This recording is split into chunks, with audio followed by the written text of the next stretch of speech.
Bueno, yo cuando era pequeño y bailaba, yo hacía un baile. Yo lo que más me gustaba hacer es hacer un baile. Y yo no sabía que eso era coreografía, que tenía un nombre, que era una profesión, que se podía hacer. Empiezo otra vez. Ahora me he quedado ahí. Eh, Yo de pequeño siempre había bailado. Y lo que más me gustaba hacer en el colegio del patio era hacer un baile. Y luego ya cuando me enteré de que se podía ir a una escuela a estudiar baile y ser bailarín, y había una cosa que se llamaba coreografía, entonces el coreografiar, cuando conseguí llegar a bailar, que me fui a Londres, estudié en Londres 2 años, entré en el Rambert, siempre tuve esa curiosidad, ¿no? De la mecánica del movimiento y del cuerpo en el espacio y el tiempo, la coreografía. Entonces siempre estuvo conmigo y mientras bailaba con la compañía en Londres, tuve la oportunidad de coreografiar para los bailarines del Rambert y me apoyaron mucho.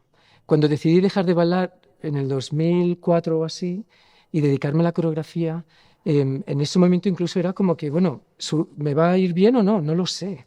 Porque la vida me la había ganado como bailarín que tenía sueños de convertirse en un coreógrafo. Y quizá la idea esa de dirigir una compañía, pues se me había pasado por la cabeza. Pero claro, tampoco hay tantas en el mundo, ¿no? Compañías ya establecidas, sale la oportunidad y somos pues cientos, ¿no? de coreógrafos y bailarines con talento que quieren acceder a esos puestos. Y empecé mi propia compañía en Londres, el Bonachela Dance Company, una compañía de proyecto con 6 bailarines, haciendo mis peticiones de apoyo al gobierno inglés y siempre me apoyaron. Y estuve como del 2004 al 2004 años que llevé el Bonachela Dance Company, vine a Madrid en danza. España me apoyó mucho, ¿no? Como español que había emigrado a bailar, me habían coproducido, etcétera. Y tuve un encargo de la Sydney Dance Company en Australia para ir y coreografiar una pieza, ir 2 meses y volver. Y en ese momento me propusieron el hacer una entrevista porque buscaban un director. Y mi primera respuesta la primera semana o segunda fue como, no, no, no, yo llevo 20 años en Europa, tengo una compañía, soy residente en el South Bank Center en London, me lo he currado, lo he trabajado. De repente lo de Australia me parecía como algo, un salto, pero al mes de estar en Sydney y darme cuenta de la oportunidad, ¿no? Que tenía esa compañía con un edificio que es un embarcadero en el océano, justo al lado del puente famoso de Sydney, una compañía que tiene apoyo del gobierno con 17 bailarines, 5 estudios, una de esas situaciones que no hay muchas en el mundo. Eh, el sol, la luz, ¿no? Después de 20 años en Londres, pensé quizás este es mi futuro. Mira, yo propuse en mi entrevista como director que fuese una compañía de creación, ¿no? Una compañía donde somos 17 bailarines versátiles que vienen de diferentes disciplinas, ¿no? Clásica, más contemporánea, las dos cosas, etcétera, pero que podríamos encargar, comisionar el trabajo de coreógrafos australianos y del resto del mundo. La compañía antes de que yo entrara era de un coreógrafo durante 35 años. No había abierto las puertas, invitado a otros coreógrafos. Entonces, claro, mi experiencia era europea al principio. Invité a coreógrafos que yo conocía de Europa, pero en cuanto llegué a Australia me quise totalmente absorber lo que era la cultura de Australia, los coreógrafos de Australia. Y luego a los 5 años, bueno, he invitado a Marina Mascarell, estuvo ahora este año, Jacopo Godani, Alexander Ekman, William Forsythe. Hemos hecho 2 de sus trabajos. Coreógrafos que nunca habían presentado trabajo en Australia, por primera vez. Entonces, para el público australiano era todo un excitante, ¿no? El poder no solo ver mi trabajo, porque yo quería el trabajo porque estoy apasionado por la coreografía, pero es que no, pero es que hay muchos más coreógrafos haciendo trabajo muy interesante que no tiene nada que ver con mi trabajo y eso a mí también me interesa como director para el público, darles esa gama de colores y de coreógrafos. Entonces luego ya cuando supe más del talento australiano he empezado en los últimos 5 años realmente a enfocarme en encargos de coreógrafos de Australia que yo luego los puedo llevar al mundo. Y eso ha sido lo interesante para mí también. Yo me fui a dirigir una compañía de danza hace 15 años. Ahora tengo una escuela de 2 años con 60 estudiantes, ¿vale? Full time, que estudian con la compañía en el mismo edificio y como 20 jóvenes bailarines en los últimos 10 años han pasado por la compañía. Y lo más bonito de todo es que han pasado y se han ido. Se han ido a trabajar con Lloyd Newson, con Wayne McGregor. Hay uno que acaba de entrar en Gothenburg, hay 2 que acaban de entrar en una compañía en Bélgica, ¿no? Y no hay nada que me haga más feliz que ir por el mundo y ir a ver un espectáculo y de repente encontrarme con bailarines que han entrenado con la Sydney Dance Company, ¿no? Es algo muy bonito. También ahora hubo un proyecto de renovación del edificio. Nos fuimos de 2 años. Hubo una capital campaign, que se llama, ¿no? Tuvimos que recaudar fondos de 10 millones de dólares. Nos fuimos durante 2 años y ahora tenemos un pequeño teatro. Entonces ahora he empezado a programar otras compañías independientes más pequeñas. Entonces yo veo Sydney Dance Company, ¿no? Como la única compañía de contemporáneo establecida con contratos de año y tenemos una responsabilidad de apoyar a lo que es la ecología de la danza en Australia. Pues mira, Apintra significa desde adentro, en latín, ¿vale? Y con este trabajo mi primera decisión fue el mundo musical, ¿no? La música que iba a utilizar para la obra. Y decidí utilizar música clásica de cuerda potente, un concierto de cello, de un compositor latvio, Peteris Vasks, que lo toca Sol Gaveta, una solista de cello muy importante de Argentina. Y es como una sinfonía, ¿no? Música de esta épica. Y luego hice un encargo a un compositor australiano para música electrónica. Entonces ahí está conexión y tensión y integración y mezcla de la contemporaneidad de la música más electrónica y luego la música clásica. Entonces, a partir de ahí, luego, en el proceso de investigación creativo, les pedí a los bailarines hacer una serie de improvisaciones durante una semana, donde las grabamos todas. Y les pedí o les propuse que se sumergieran en el momento presente con los unos con los otros, que mientras improvisaban se escucharan, se sintieran los unos a los otros, que siguieran sus impulsos y lo visceral, ¿no? Que sintieran en ese momento. Entonces fue como un experimento para mí que digo, no sé lo que va a salir de aquí, ¿no?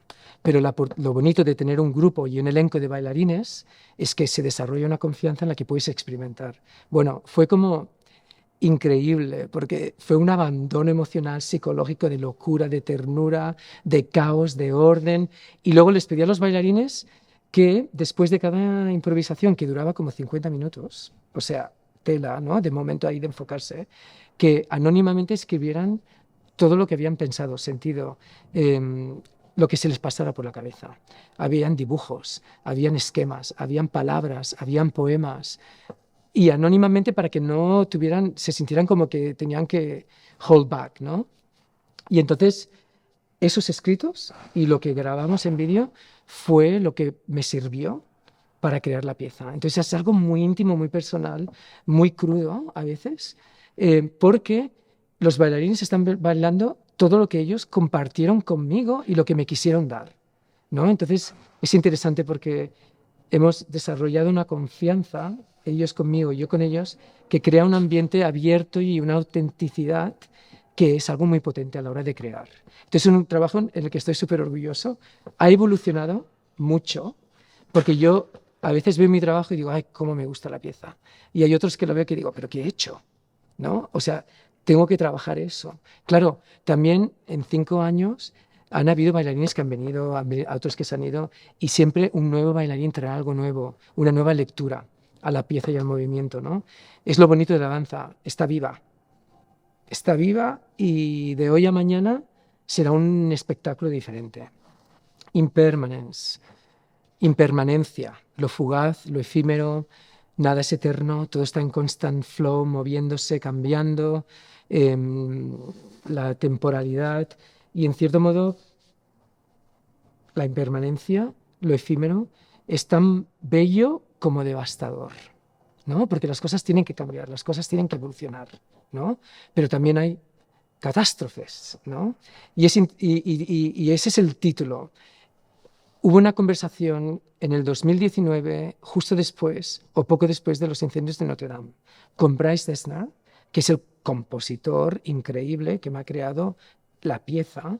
Entonces, estamos en París hablando de qué iba a ser la pieza que íbamos a hacer juntos, porque es una de las cosas que a mí yo quiero siempre, es cuando encargo música, es que el compositor y yo, los dos, saquemos la idea juntos, ¿no? El concepto. Entonces, hablábamos de la fragilidad, en realidad, de cómo hasta estructuras que parecen eternas, ¿no?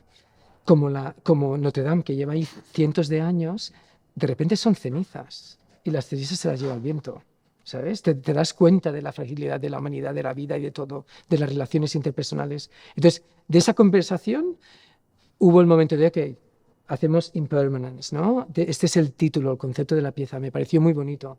Y pasan como 4 meses, él está escribiendo la pieza en octubre, noviembre del 2019 y Australia se está incendiando, ¿vale? Pero de una manera brutal, que fueron como le llamaron el verano negro de incendios o algo así, ¿no? De Black Summer Bushfires. Yo estaba en Cuba, trabajando en una compañía, pero el mundo lo veía por las noticias y Bryce estaba escribiendo la música y se sintió súper afectado por lo que estaba viendo, porque tenía amigos que los habían evacuado, veías imágenes de gente en barcos que se habían salido del pueblo porque el pueblo estaba en llamas, con la playa, y era el único escape era el mar. O sea, todo esto entró en la música, en la partitura, ¿no? Y él me enviaba mensajes, Bryce, diciendo, es que, bueno, ¿no? que realmente lo había afectado mucho lo que estaba viendo y que él iba en esa dirección, pero fue lo que la vida te trae, ¿no? En ese momento, de Notre Dame a los fuegos de Australia. Entonces, yo empecé la coreografía en enero del 2020, ¿vale? Era una pieza de 20 minutos. Y en marzo estábamos a 3 días del estreno y nos tuvimos que ir a casa por la pandemia. Entonces, imagínate la ironía y la vuelta de tuerca de que una pieza con el concepto de la pandemia sea derribada, no, o sea, el concepto no de la pandemia, pero de impermanencia, ¿no? Sea derribada por una pandemia, no pasó desapercibida. Entonces yo inmediatamente llamé a Bryce, pensábamos que iba a ser 2 semanas, 3, pero bueno, cuando pasaron las 2 y las 3 y las 4, le dije a Bryce, digo, mira, ¿por qué no extendemos la pieza? Porque era de 40 minutos en la primera versión y la hacemos de 20 y en realidad este momento que estamos viviendo todos a la vez, ¿no?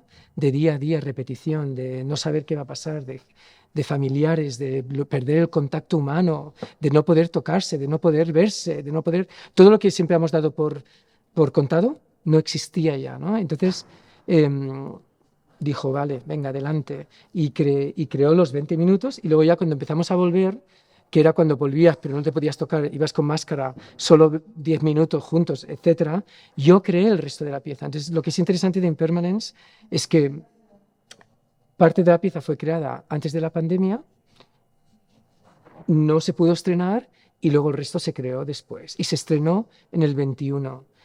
Y lo bonito de la pieza también, que fue antes de la pandemia, cuando ya la pieza ya estaba cargada de la emoción de todo lo que estaba pasando en el mundo, Bryce le pidió a Noni, que era Anthony and the Johnsons, una canción. Entonces la canción tiene Another World. Entonces la pieza acaba con a Noni cantando esa canción que nos dejó con un string quartet, un cuarteto de cuerda, el Australian String Quartet, estarán en Madrid, en el escenario, tocando la pieza original de Bryce Dessner. Es el estreno internacional, porque como el 2020 no pudo ser con Madrid y llevo ya años que Madrid quiere y yo quiero, pero no hemos podido coordinarlo, digo, hay que hacer algo especial. Y cuando vine aquí hablé con Blanca y digo, mira, haremos el Intra porque es una pieza bonita y hay que verla, pero Madrid tiene que tener algo que sea bonito y especial. Entonces, tengo ganas de compartirlo con el público fuera de Australia, porque en su momento estaba muy cargado de lo que habíamos vivido, era casi el primer espectáculo que mucha gente había visto en 2 años, entonces el público estaba como súper emocionado de poder estar en un teatro, de poder estar junto, de tener el cuerpo humano enfrente de ellos, expresándose de tal manera, ¿no?